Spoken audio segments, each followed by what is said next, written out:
Hey everyone, if you want to track synchronization progress, identify issues quickly, and make sure your files are syncing correctly across all devices, monitoring Syncthing activity is essential.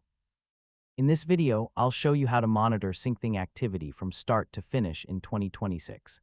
First, make sure Syncthing is running and open the Syncthing web interface. When files are being transferred, Syncthing displays information about the number of files remaining, transfer activity, and synchronization completion status. This helps you estimate how long large synchronization jobs may take. You should also review recent events and notifications.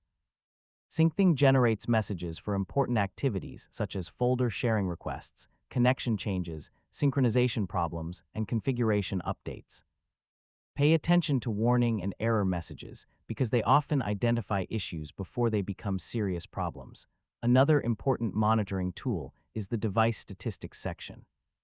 Depending on your configuration, you can view information related to synchronization performance, data transfers, and device communication. And that's how to monitor Syncthing activity in 2026.